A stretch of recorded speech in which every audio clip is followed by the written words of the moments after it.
Pernah nggak sih kamu merasa bingung, udah bertahun-tahun bekerja di Taiwan, tapi masih belum tahu kapan waktu yang pas buat pulang?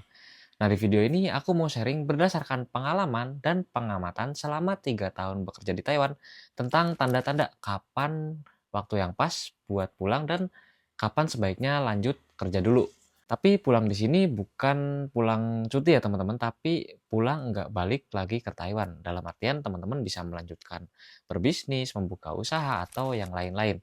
Jadi buat teman-teman yang berada atau merasa di titik ini, mungkin video ini bisa cocok buat teman-teman. Dan buat kalian yang belum berangkat, kalian juga bisa belajar dari pengalaman yang aku sharing ini.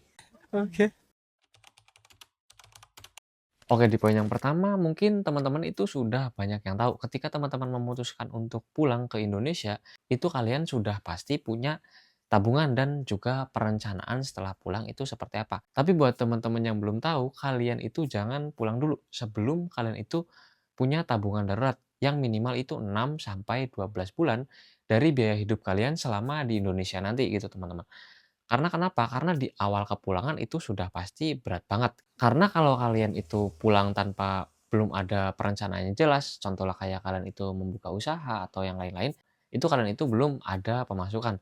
Jadi idealnya ketika kalian pulang itu kalian sudah punya tabungan, dana darurat, dan juga kalian itu punya pemasukan, entah dari usaha, berbisnis, atau kalian itu bisa menjual skill kalian gitu teman-teman. Poin nomor 2 yaitu kalau kamu sudah punya pondasi, contohnya seperti rumah, tanah, atau usaha kecil yang sudah berjalan, itu bisa jadi tanda kamu sudah siap buat pulang. Apalagi alangkah bagusnya kalau teman-teman itu sudah punya aset produktif. Contohnya seperti emas, saham, atau instrumen investasi yang lain yang teman-teman itu ngerti dan bisa memberikan return juga dividen setiap tahun. Karena ketika kita pulang itu bukan soal kita kabur dari pekerjaan, tapi soal bagaimana kita itu pulang dengan membawa hasil gitu teman-teman. Kemudian nomor 3 yang saya amati yaitu banyak sekali teman-teman yang sudah pulang ke Indonesia, tapi akhirnya balik lagi karena nggak siap secara mental. Jadi contohnya teman-teman itu kan setiap bulan menerima gaji 10 juta contohnya. Nah, ketika pulang itu kaget biasanya setiap bulan menerima 10 juta, karena misalkan baru awal-awal merintis itu menerimanya di bawahnya, contohnya 5 juta, 3 juta, atau 2 juta gitu. Nah, itu teman-teman itu kaget. Dan dari situ teman-teman itu harus bisa mulai bijak dalam mengelola keuangan gitu teman-teman. Jadi selain teman-teman harus siap secara mental, teman-teman juga harus bisa belajar bijak dalam mengelola keuangan ketika teman-teman itu memutuskan untuk pulang gitu nantinya. Kemudian di poin yang terakhir, tanda kamu sudah siap untuk pulang, yaitu kamu itu nggak takut buat memulai babak baru.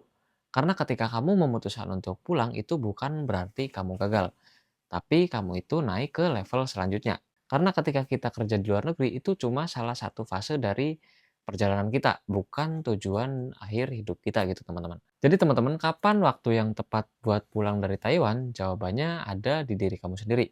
Karena bukan soal berapa lama kamu bekerja, tapi seberapa siap kamu buat memulai babak baru. Kalau kamu merasa video ini bermanfaat, kamu bisa bantu share ke teman-teman yang lain. Biar makin banyak yang sadar kalau pulang itu bukan akhir, tapi awal kehidupan yang lebih matang.